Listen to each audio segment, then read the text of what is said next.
Welcome back everyone. Today we're going to be taking a look at my final predictions for Season 5. I've got 25 of these lined up from features, content, balance changes, sponsors, and more. And I've also gone ahead and arranged all of these in a bingo format. Let's go ahead and see how many we can guess. Let's jump in. Starting with sponsors for this season. My prediction is that Halto, Isolt, and Engimo are out, and 3 new sponsors are in. My predictions? Ospuz, Cometa, and Volpe. Moving on to the new map of the season.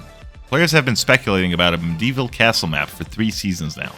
While the Season 5 promo art showcases an Aztec outfit, possibly indicating at an Aztec map, my money is still on a space map. The community has spoken. We want a lunar base or a space station. The Aztec outfit could just be a battle pass item. Season 5 will also mark the final's 1-year anniversary. As such, I expect Embark will have a special announcement, especially with the Game Awards coming up, where we saw the final's shadow drop last Christmas. It's been a huge first year, especially considering there are only 100 people working on the finals that really do deserve props for what they've created here. Embark is absolutely showing up at the Game Awards to showcase more trailers and info on Arc Raiders, and I expect them to drop a new trailer for the finals Season 5 also there, on December 12th. Leading into the live update so players can instantly jump in and play after seeing the trailer, just like we did launch date December 2023. I expect Season 5 to be even bigger than 4, especially with the PS4 launch also coming up on December 12th, which is going to lead to a large player uptick. With Year 1 wrapping up, I also suspect Embark will round off the career levels so we have an even 100 at the end, meaning they're adding 30 new career levels.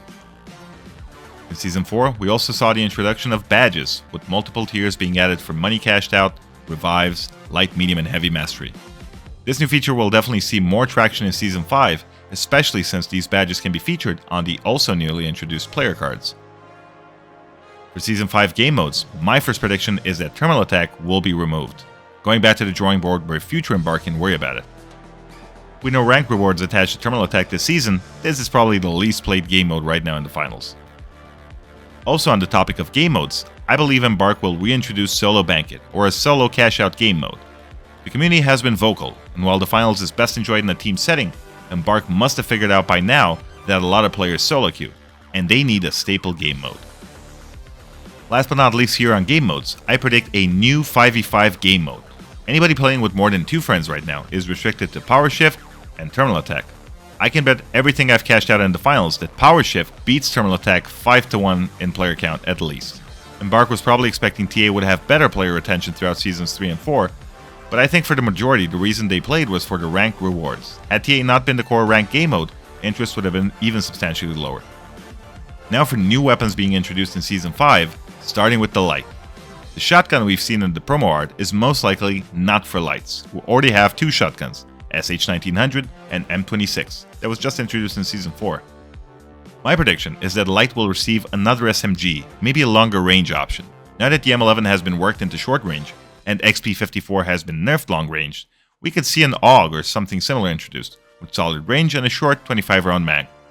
Since I mentioned the Season 5 promo art, the shotgun we've seen has a short guard, barrel, and what looks like dual barrels. I think this is going to be a Dragon's Breath shotgun for the medium. With a very wide spread and fire damage over time, this would bring the shotgun total to 2 for all contestants and provide a solid alternative to the model. Last but not least, a new heavy weapon this season could very well be a minigun. I don't think there's any weapon more fitting for heavy, and it would round off the available weapon choices nicely. Balancing wouldn't be that hard. Very high bloom on hipfire, tight spread on ADS, and no headshot damage multiplier, with low damage per bullet so it doesn't melt teams too fast. Season 4 also introduced optics for the vast majority of weapons, except melee, 93R, Lewis gun, and recurve bow. One option was introduced for all other weapons, either iron sights, reflex, or recon. I don't think this was a one-off feature, and we'll see more options in Season 5, like AK Recon, FAMAS Reflex, maybe even iron sights for the sniper. Since we haven't seen any new specializations in Season 4, and with the nerfs to Mesh Shield, Healing Beam, and Cloak, there's room for one new spec for each contestant to steal the spotlight. My prediction is Heavy will be getting a new mobility specialization, maybe a jetpack? At the same time, I think Medium Recon spec should make a return, to round off enemy detection, since Light has sonar and Heavy has motion sensor. Last but not least, Light. While I'm not sure exactly what they're getting, I think Phase Shift would be cool, where Lights can shift through walls, providing a nice counterplay mechanic to dematerializer users and allow for more objective play.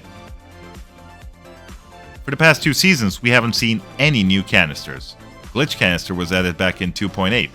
Now in Season 5 and with winter coming up, and a very probable winter event, now's the time to introduce an Ice Canister that can freeze or slow opponents and make surfaces slippery, allowing for longer slides. That'd be really fun. Season 5 balance changes will also introduce massive shotgun nerfs, especially to make room for the new shotgun to dominate. I also expect Embark to buff assault rifles, especially the FCAR, so more variety is introduced for medium and balances pick rates. I also think we're going to see new in-game events. We haven't seen any new ones since Season 2 Retro Invasion. Every other one we've had since Season 1. Most of the time, these days we get low gravity, which the community definitely has a love-hate relationship with. It'd be nice to introduce some more to help even out the experiences across maps. I think most people would enjoy a speed boost or extra health, something that would help with survivability and outplay rather than the current blow everything up and leave debris everywhere. Stats. I've been hoping we get advanced stats since Season 2, and I hope Embark really adds this feature before they wrap up Year 1. So many matches played, so many weapons and equipment used, and still no accuracy, pick rate, headshot percentage, and other vital stats. Season 5 is the perfect time to add this. I like how we're getting a new onesie pretty much every season. For Season 5, I predict a rat onesie. It would work great with the cheese slicer dagger, and we could see more cheese-themed cosmetics, which would definitely be cool. Now, if the Aztec theme pays off in the end, and we get an Aztec or a Mayan temple, I wouldn't be surprised if we get a Flores Lava in-game event, since that would really fit the theme perfectly. Pickles. We need more pickle-themed cosmetics. Dill Pickle suit, or Bomba Clot Banana Berry suit. How about an Eclipse Event? Holtuf started selling sun insurance in Season 4, and that could be a teaser to an Eclipse Event during matches. It'd be really cool, and would also work with the Aztec theme if I think about it.